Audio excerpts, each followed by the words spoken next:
प्रिय विद्यार्थियों, आज मैं डॉक्टर ज्योति रोहिला स्वागत करती हूँ मेरे YouTube चैनल पर।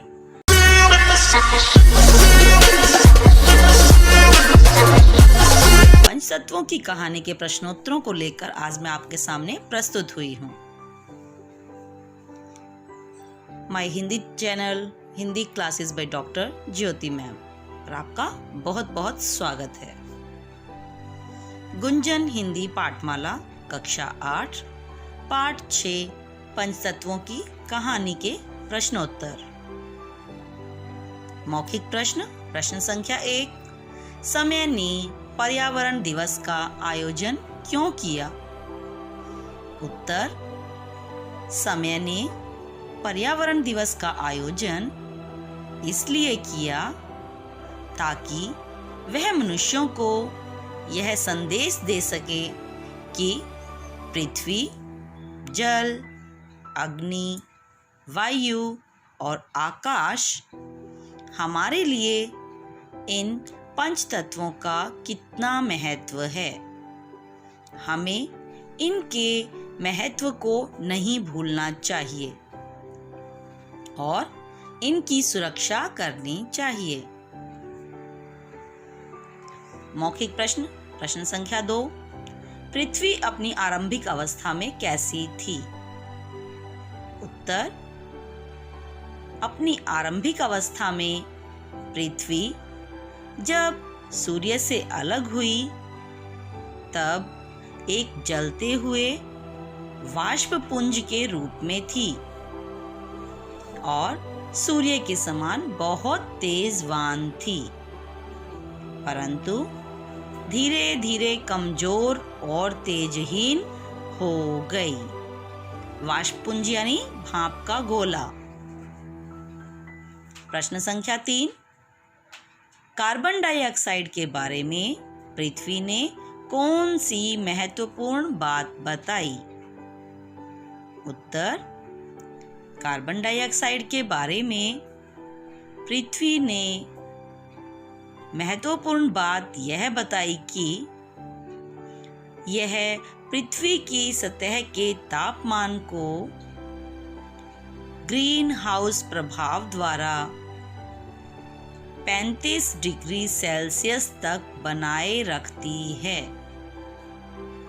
वरना यह तो 21 से 14 डिग्री सेल्सियस होता। यानी कार्बन डाइऑक्साइड के अभाव में समुद्र जम जाते और पृथ्वी पर जीवन संभव ही न हो पाता। प्रश्न संख्या 4। वायु ने अपने दूषित होने के क्या क्या कारण गिनाए? उत्तर, वायु ने कहा कि मानव प्रगति करता जा रहा है, परंतु उसके द्वारा लगाए गए कारखानों से निकलने वाला जहरीला धुआं, अत्यधिक उपकरणों से निकलती गैसें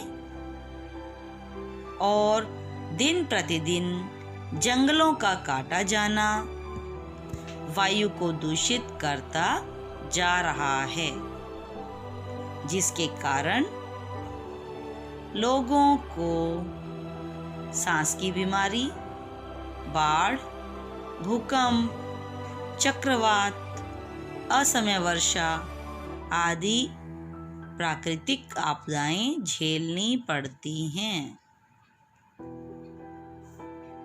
लिखित प्रश्न संख्या 1। जल ने अपने जन्म की क्या कहानी सुनाई? उत्तर, जल ने बताया कि पृथ्वी के ठंडे होने की प्रक्रिया में बनी भाप बादलों के रूप में वायुमंडल में आच्छादित होने लगती हैं। ये बादल बारिश के रूप में पृथ्वी पर जल बरसाते हैं और पृथ्वी की अत्यंत गर्मी के कारण फिर से भाप बनकर वायुमंडल में पहुंच जाते थे। वहां से फिर घनघोर वर्षा के जल के रूप में पृथ्वी पर वापस आ जाते थे। पृथ्वी पर जीवन का आधार जल ही है। यदि जल नहीं होता तो पृथ्वी पर जीवन भी संभव नहीं होता। प्रश्न संख्या 2, पृथ्वी पर पहाड़ और घाटियां कैसे बने? उत्तर, पृथ्वी ने बताया कि सूर्य से अलग होकर उसकी ऊपरी सतह पर कठोर पपड़ी सी जम गई और भीतरी भाग जैसे जैसे ठंडा होकर सिकुड़ता गया वैसे वैसे उसकी ऊपरी सतह में भी सिकुड़ने आने लगी। इन्हीं सिकुड़नों ने पहाड़ों और घाटियों का रूप ले लिया। प्रश्न संख्या 3, पृथ्वी का दामन जीव जंतुओं और वनस्पतियों से कैसे भर गया? उत्तर, पृथ्वी ने बताया कि जब वर्षा के बाद जल पृथ्वी पर आया और बादलों के छट जाने से सूर्य की किरणें पृथ्वी पर पहुंची तो ऑक्सीजन की मदद से जीवों की उत्पत्ति संभव हुई। पृथ्वी पर जीवों की उत्पत्ति सबसे पहले समुद्रों में हुई और ऑक्सीजन की मदद से वनस्पतियों की उत्पत्ति भी पृथ्वी पर संभव हो पाई। जब जीवन के बीज पनप रहे थे तब रासायनिक प्रक्रियाओं के चलते क्लोरोफिल नामक हरा पदार्थ सूर्य के प्रकाश की उपस्थिति में जल की सहायता से कार्बन डाइऑक्साइड को ऑक्सीजन में बदल देता था और यही वनस्पतियों के विकास का कारण बना।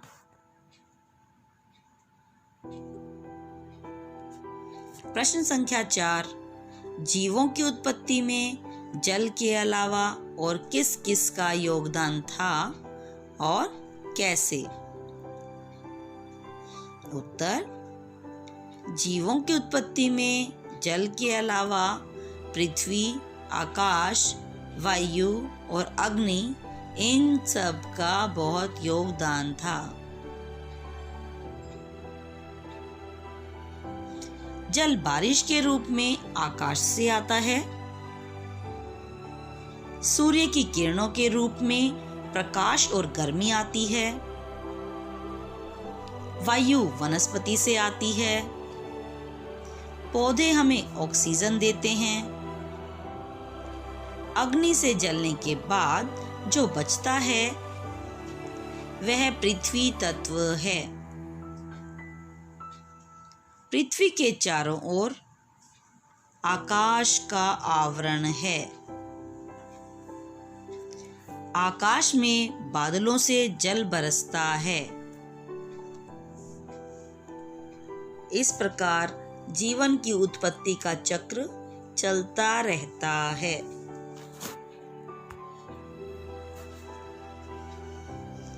प्रश्न संख्या 5,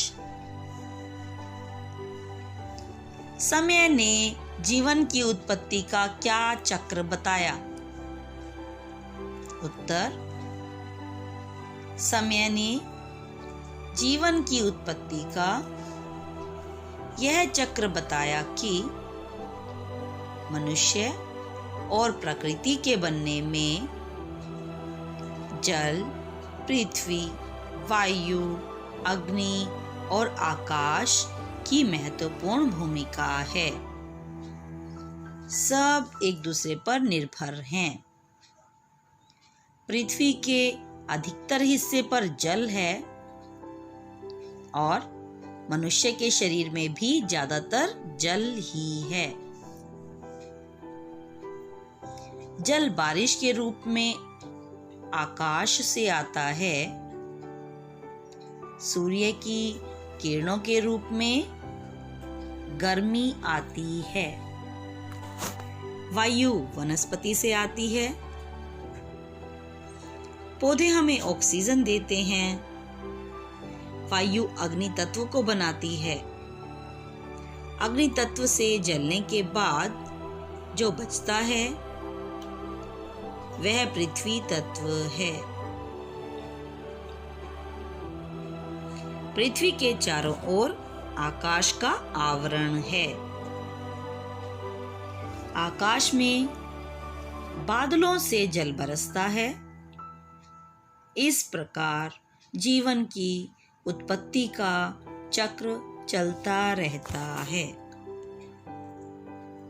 प्रश्न संख्या 6, पांचों तत्वों ने मानव जाति को क्या संदेश दिया? उत्तर, पांचों तत्वों ने मानव जाति को यह संदेश दिया कि मानव को पंचतत्वों के प्रति अपनी विचारधारा बदलनी चाहिए। उसे प्रकृति के साथ सामंजस्य बनाते हुए चलना चाहिए। प्रकृति से कुछ लेना ही नहीं बल्कि देना भी सीखना चाहिए। पृथ्वी, जल, अग्नि, वायु और आकाश, इन सब के महत्व को बताया। यदि मनुष्य प्रकृति के प्रति सचेत नहीं हुआ तो आगे आने वाली पीढ़ियों के लिए कुछ भी नहीं बचेगा। सही विकल्प चुनकर ठीक का निशान लगाएं।